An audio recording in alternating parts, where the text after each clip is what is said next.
So there I was on the front porch with Sean, both of us sitting in rickety old chairs, slapping away the mosquitoes, when he mentioned quietly that he had once seen a room where the walls were covered with human bone. Right away my heart started thumping in my chest. He must have seen my Reddit posts. This was something I had been worrying about, even dreading. My posts were none too flattering of him, and he was a very private person, very defensive of his boundaries. He would see it as an intrusion and a betrayal. I had taken great pains to obscure the details of his identity, giving him a new name and a different sort of Afrocentric religion. Nobody would recognize him from my posts. But some of the stuff in my writing had been taken verbatim from our conversations. If he saw them, he would surely recognize himself. Sean was not a guy I wanted to piss off. When he first came to the house, he told us that his main character defect was his temper, and he wasn't kidding. On more than one occasion, I had watched anger build up inside of him until he ended up chewing somebody out. It was the sort of scene that left me tiptoeing back into my bedroom, giddily thankful that I wasn't taking the brunt of his outrage. All those years as a recluse had left me with no appetite for confrontation. Sean had been sincerely working on his temper. He was the only black dude in the house, and he was worried about being seen as the angry black guy. He often said to me, "You get up in somebody's face and they'll be like, 'Say, fellas, let's work this thing out.' But if I cross the line, they'll be like, 'Call the police, this N-word gone crazy.'" I assured him that this was not the case, while not being entirely sure that this wasn't the case. As a result of his fears, he had become very indirect about how he expressed his anger. If he felt somebody was disrespecting him, he would give them the silent treatment for a while, then come down hard on them for something small. All the while being very careful not to raise his voice or make any threatening gestures, which somehow made him more intimidating.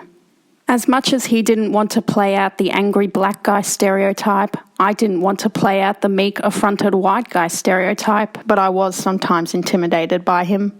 So now when he told me about the walls covered with bone, I figured he must have been feeling me out, seeing if I would come clean about what I had written. But it was such a strange way to do it. I didn't know what to say. I looked him in the eye, tried to make my face completely neutral. He gazed back at me, his face half in shadow, half coloured by the yellow porch light, his expression dead serious. He went on, speaking softly. Skulls, teeth, arms and hands, melted together, on the walls, up on the ceiling. So there I was on the front porch with Sean, both of us sitting in rickety old chairs, slapping away the mosquitoes, when he mentioned quietly that he had once seen a room where the walls were covered with human bone. Right away my heart started thumping in my chest. He had seen in real life what I had only seen in my mind. He was about to tell me that the flesh interfaces and mother and all the other nightmares were true. I had, on some level, known this was coming. It was the culmination of the strange feelings I had had all week. It started when I was sitting in that AA meeting, looking at the sad face of the old man with the stolid haircut. I had entered a strange and sudden revelry, carried away by the sheer damn poignancy of this man's haircut and how it symbolized the sort of strong, upright man he had tried and failed to be. I saw him in a great shifting vision, different versions of him emerging and overlapping. Here he was, a young boy learning how to use a comb. Here he was a young man, the wind ruffling his sturdy locks as he experienced that rush of confidence that comes with drink. Here he was in front of the mirror, running the comb through his wet hair with a shaky hand, dropping it into the sink. Here he was with stitches just below the hairline after another accidental fall. Here he is, finally face down at the bottom of his stairs, his hair ever so slightly mussed, just a few strands out of place, almost perfect. The next day my roommate Donnie, the ex-Marine, and I went out to the river to swim. It was a perfect sunny day and there were a lot of people out swimming and floating along in inner tubes.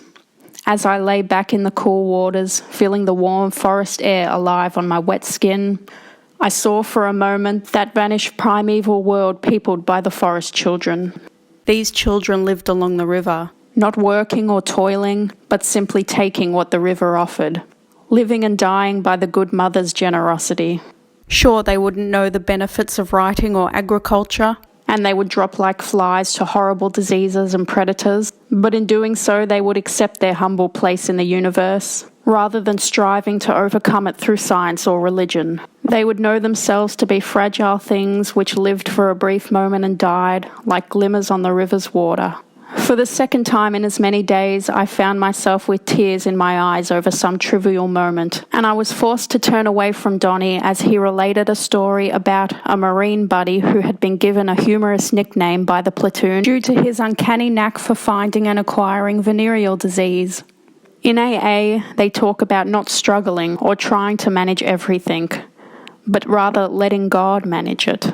Not believing in an interventionist God, I had to interpret this as simply trying to accept the things I cannot change. I saw a vision of my life where I was able to accept life's vicissitudes with humility and grace, and where life opened itself to me as a result. With it came a wave of nostalgia.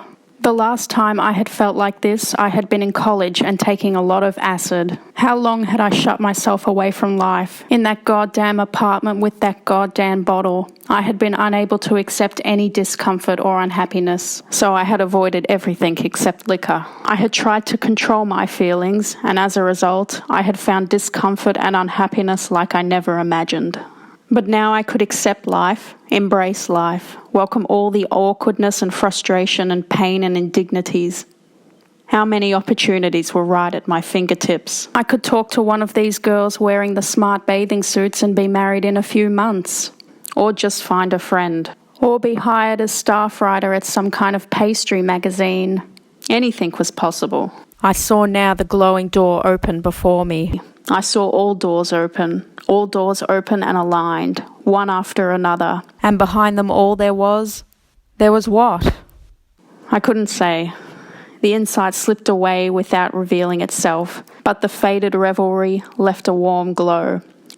And I dipped my head back into the cool water and looked up into the sky crowded with bright, weightless clouds. I could see now that so many things were coming together in my life. I was getting sober. I was learning to talk to people. Even the dream of being a novelist, the dream, was coming true. So now when Sean told me about the walls covered with bone, it seemed like yet another thing falling into place. But this time it was something sinister, something so awful I thought it couldn't be real. Now it seemed that whatever force was bringing my dreams to life was also acting on my nightmares. I looked Sean in the eye, trying to make my face completely neutral.